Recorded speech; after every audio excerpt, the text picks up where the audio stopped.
Assalamualaikum warahmatullahi wabarakatuh. Berjumpa lagi dengan saya Yusman SHI CGP Angkatan 7 SMP Negeri 1 Banjarnegara dalam sesi koneksi antar materi di modul 1.4 tentang budaya positif. Tujuan pembelajaran khusus di sesi ini adalah yang pertama, CGP memahami keterkaitan konsep budaya positif dengan materi pada modul 1.1, 1.2, dan 1.3. Kemudian CGP dapat menyusun langkah dan strategi yang lebih efektif, konkret, dan realistis untuk mewujudkan budaya positif di sekolah. Baik, kaitannya dengan koneksi antar materi dari 4 modul ini, saya gambarkan bahwasannya untuk mewujudkan profil pelajar Pancasila, maka seorang pendidik atau tenaga pendidikan itu harus memahami filosofi Ki Hajar Dewantara. Kemudian juga mempelajari visi guru penggerak. Kemudian di modul 1.3 kita mempelajari nilai dan peran guru penggerak. Dan yang selanjutnya di modul ini adalah kita tentang budaya positif. Sekarang filosofi Ki Hajar Dewantara yang paling umum, yang sangat kita familiar dengan kita adalah bagaimana sistem Among yang dicetuskan oleh beliau, yaitu Ing Ngarso Sungkulodo, Ing Madyo Mangunkarso, Tuturi Handayani. Beliau juga menyampaikan tentang pendidikan adalah menuntun. Maksudnya apa? Menuntun segala kodrat yang ada pada anak, kodrat alam dan kodrat zaman. Kemudian pendidikan menghamba pada murid, yang artinya pendidikan haruslah berpihak kepada murid sesuai dengan minat, bakat, dan kemampuan anak. Kemudian guru juga diibaratkan sebagai petani. Sekolah diibarat lahan, guru adalah petaninya, dan murid adalah benihnya. Ini adalah filosofi Ki Hajar Dewantara yang telah kita pelajari di modul 1.1. Kemudian visi guru penggerak, ini kita pelajari di modul 1.2. Kita belajar tentang bagaimana pentingnya melakukan visioning, kemudian inquiry apresiatif, kemudian ada bagja, ada kurva belajar. Ini yang telah kita pelajari di modul 1.2. Kemudian di modul yang ketiga, 1.3, kita diajarkan bagaimana nilai dan peran guru penggerak. Nilainya diantara adalah mandiri, reflektif, inovatif, kolaboratif, dan berpihak kepada murid. Adapun peran guru penggerak adalah menjadi pemimpin pembelajaran, menjadi coach bagi guru yang lain, mendorong kolaborasi, mewujudkan kepemimpinan murid, dan menggerakkan komunitas praktek. Kemudian di modul 1.4 ada beberapa poin yang bisa kita pelajari, antaranya adalah budaya positif, keyakinan kelas, kebutuhan dasar manusia, posisi kontrol guru, segitiga restitusi. Kaitannya dengan budaya positif, mungkin bagaimana membangun budaya positif di sekolah. Untuk membangun budaya positif di sekolah, guru harus bekerja sama dengan kepala sekolah serta orang tua. Guru harus memiliki peran kunci dalam mengembangkan disiplin positif dengan menciptakan ruang kelas yang berpusat pada peserta didik. Guru melibatkan dan bekerja sama dengan orang tua dalam penerapan disiplin positif. Kemudian, bagaimana membangun budaya positif di sekolah juga dibangun dengan menerapkan konsep-konsep inti. Misalnya adalah disiplin positif, motivasi perilaku manusia, posisi kontrol restitusi, keyakinan sekolah atau kelas, segitiga restitusi, dan semuanya dilakukan berdasarkan konsep pemikiran Ki Hajar Dewantara yang sesuai dengan nilai dan peran guru penggerak serta visi guru penggerak. Budaya positif di sekolah merupakan nilai-nilai, keyakinan-keyakinan, dan kebiasaan-kebiasaan di sekolah yang berpihak pada siswa agar dapat tumbuh dan berkembang menjadi pribadi yang bertanggung jawab, kritis, dan penuh hormat. Sumber di modul PGP.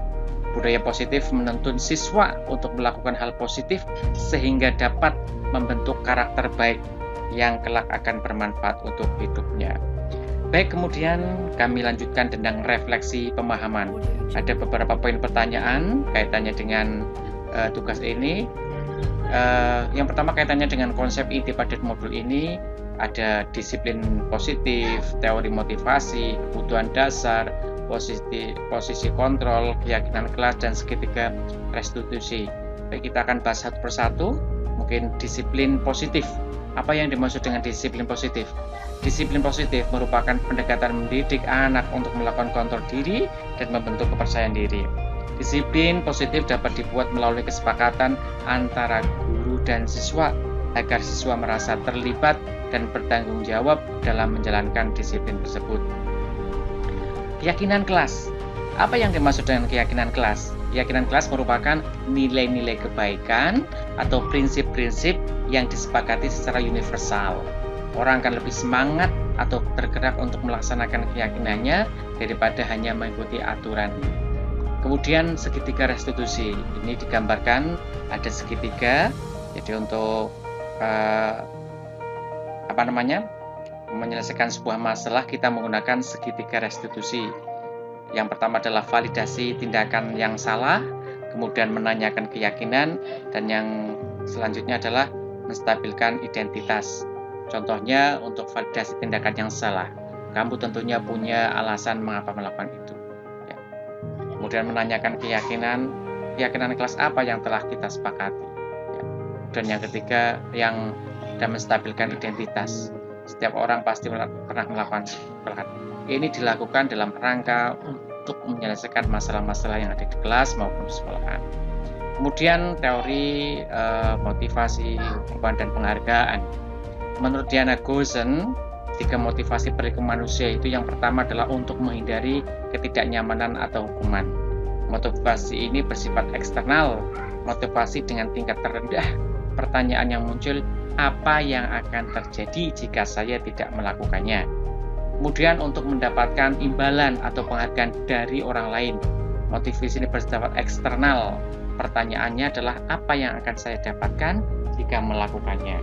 Dan yang ketiga adalah untuk menjadi orang yang mereka inginkan dan menghargai diri sendiri dengan nilai-nilai yang mereka percaya.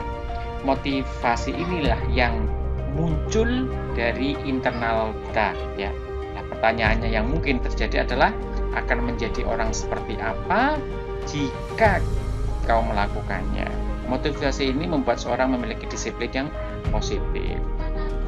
Baik, kemudian kita juga mempelajari tentang 5 posisi kontrol guru. Di antaranya adalah yang pertama, sebagai penghukum. Seorang penghukum bisa menggunakan hukuman fisik maupun verbal. Ya, seorang guru juga kadang menjadi pembuat orang merasa bersalah.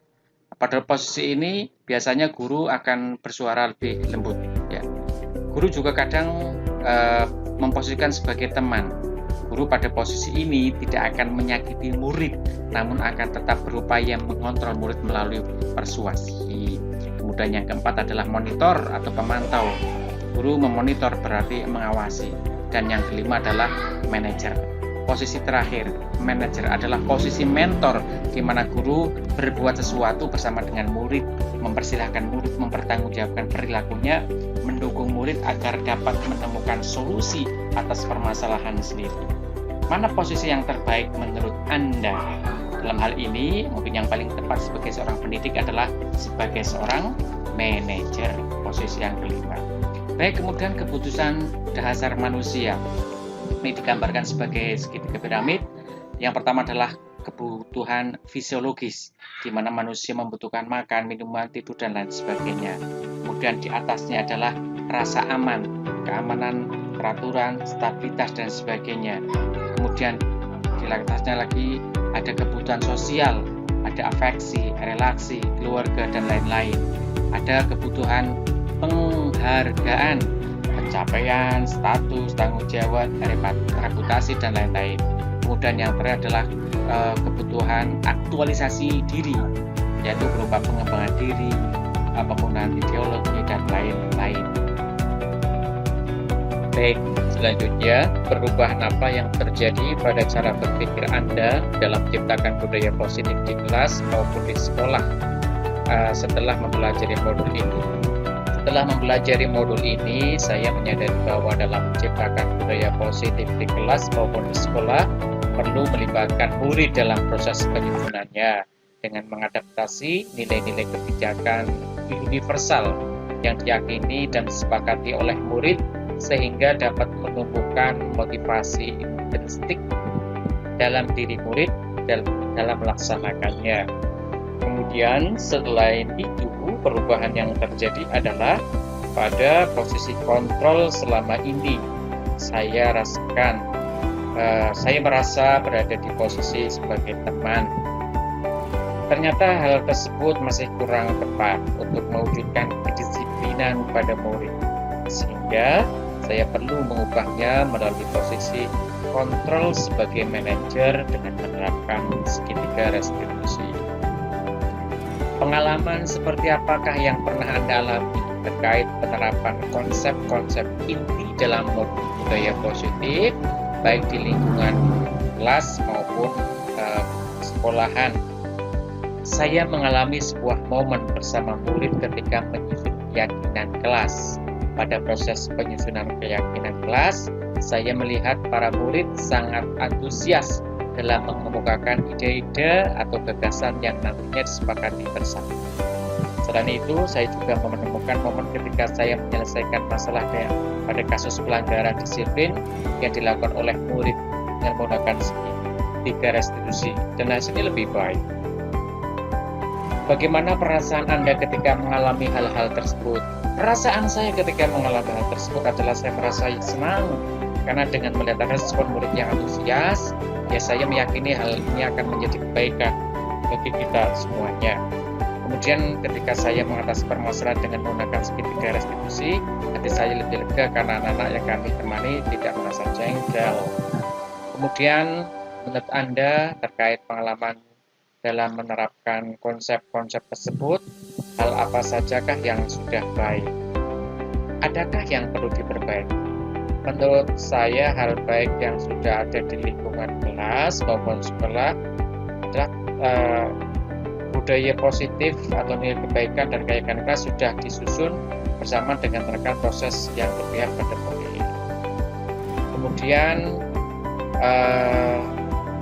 kaitannya dengan 5 posisi kontrol. Sebelum mempelajari 5 posisi kontrol, saya sering menggunakan posisi kontrol sebagai teman yang membuat kesalahan, bahkan sebagai penghukum.